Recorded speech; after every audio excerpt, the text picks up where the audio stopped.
எதிரிகள் நாம் எங்கே இருக்கிறோம் என்று தெரிந்து கொள்ள மாட்டார்களா? நாம் இருக்கும் இடத்தை நாமே காட்டி கொடுத்தது போல ஆகாதா?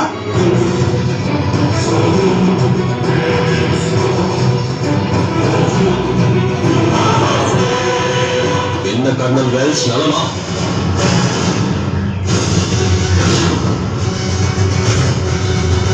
ஓ, நீங்கள் தான் மருது பாண்டியர்களா? என்னை தேடிக்கொண்டு காட்டுக்குள்ளே வந்து விட்டீர்களா? இனி நீங்கள் இங்கிருந்து போகவே முடியாது. எங்கே எப்பொழுதே உங்களை சுற்றி தருகிறேன். என்ன துணிச்சல் உனக்கு? எங்கள் நாட்டிற்குள் புகுந்து எங்களோடு போரிட்டு தோற்று இப்படி காட்டுக்குள் ஒளிந்து கொள்ளும் நிலை வந்த பிறகும் எங்களை எளிதாக சுட்டுவிடலாம் என்று நினைத்தாயா?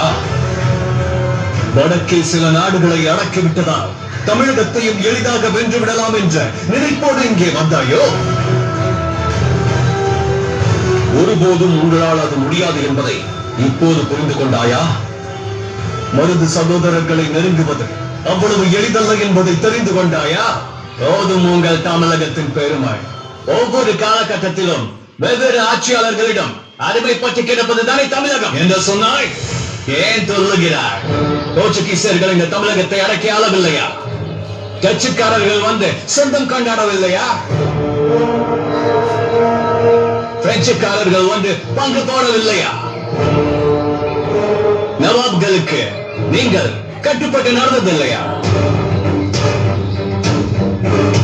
இத்தனைக்கும் பிறகுதான் நாங்கள் இங்கு வந்தோம். எங்கள் பிரிட்டிஷ் உங்களை சில காலம் ஆட்சி செய்வதில் உங்களுக்கு என்ன சங்கடம்? நீ சொன்ன அத்தனை பேர்களில் ஒருவர் கூட இப்போது இங்கு இல்லை என்பதிலிருந்தே அவர்களை எல்லாம் நாங்கள் அடித்து விட்டோம் என்பது உனக்கு புரியவில்லையா? இங்கேயே நிலை பெற்று எங்களை அடக்கி ஆளும் ஆற்றல் ஒருவருக்கும் கிடையாது. பிரிட்டிஷாருக்கு அது உண்டு என்பதால் தான் எங்களை அழிக்க நினைத்த உங்கள் வீரர்கள் ஒவ்வொருவராக அழிக்கப்பட்டார்கள். புலித்தேவன், வேலுநாச்சியார், ஹைதர் அலி, தான் முத்துராமலிங்க சேதுபதி, தஞ்சை மன்னன், அமரசிம்மன் என்று அவர்கள் அனைவருமே மடிந்த பிறகும் எங்களை எதிர்க்கும் துணிச்சல் உங்களுக்கு எப்படி வந்தது? கட்டபொம்மனுக்காகவும் சின்ன மலைக்காகவும் போடப்பட்ட கயிறுகள் இன்னமும் அப்படியே தான் இருக்கிறது. பரங்கேனே, எங்கள் மருது பாண்டியர்களையா இழிவாக பேசுகிறாய்? அவர்கள் கழுத்துக்கு கயிறு இருக்கிறதா? அதற்கு முன்பாக உன் கழுத்து துண்டாய் விழப்போகிறது பார். மாறவே கூண்டில் அகப்பட்டது போல் சிக்கிக் கொண்ட வெல்ஸ் இதை தாண்டி செல்ல முடியாததால் பிதற்றுகிறான். தன் பயத்தை காட்டிக்கொள்ளக் கூடாது என்பதற்காக நம்மை பயமுறுத்துவது போல் பேசுகிறான். விட்டுவிடு வெல்ஸ், கர்னல் வெல்ஸ், நீ இப்போது எங்களிடம் அகப்பட்டுக் கொண்டது போல் எங்கள் வீரர்கள் உங்களிடம் அகப்பட்டுக் கொண்டால் நீங்கள் அவர்களை உடனே கொன்று விடுவீர்கள், அப்படித்தானே? Yes, definitely.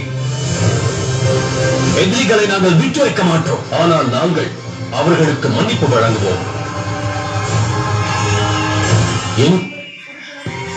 எங்கள் மண்ணில் கால் வைத்தவர்கள் தங்கள் மனதை மாற்றிக்கொண்டு அவர்கள் நாட்டிற்கே திரும்பிச் செல்ல வேண்டும். அதுதான் எங்கள் நோக்கம். அதனால் உன்னையும் உன்னை சேர்ந்தவர்களையும் இங்கிருந்து போக விடுகிறேன். இங்கிருந்து சென்றவுடன் நீங்கள் எந்த கப்பலில் ஏறி வந்தீர்களோ அதே கப்பலில் பிரிட்டிஷுக்கு புறப்பட்டு விட வேண்டும். அவ்வளவுதான். என்ன நான் சொல்வது புரிகிறதா? போய்விடுங்கள்.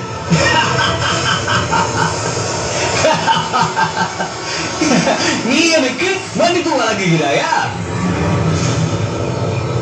நான் அனுமதி அளித்தால் தானே நீ இங்கிருந்து போக முடியும். என் வீரர்களை தாண்டி உன்னால் ஒரு அடி கூட வைத்து வைக்க முடியாது. வீரர்களா? சற்று திரும்பி உன் வீரர்களின் நிலைமையை பார்.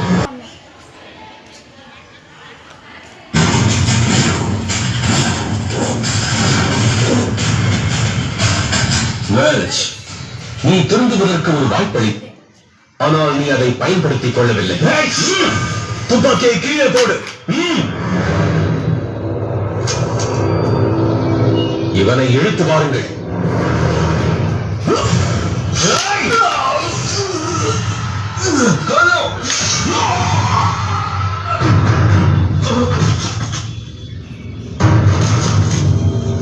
சின்ன மருது, ஏன் இப்படி செய்து விட்டாய்? உங்களை கொல்ல துப்பாக்கி ஏந்தியவனை நான் எப்படி நான் கொல்லாமல் விட முடியும்? இருந்தாலும் இவன் கரத்தை வெட்டி வீழ்த்தி உயிரோடு விட்டிருக்கலாமே. எதற்காக நாம் இவனை உயிரோடு விட வேண்டும்?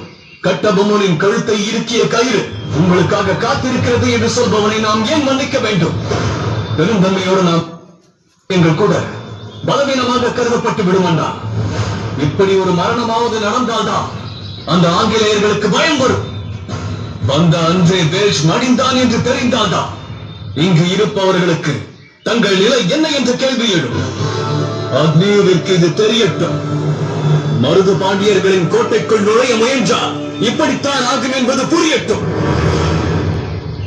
இவர்களை இங்கேயே புதைத்து விடுங்கள்.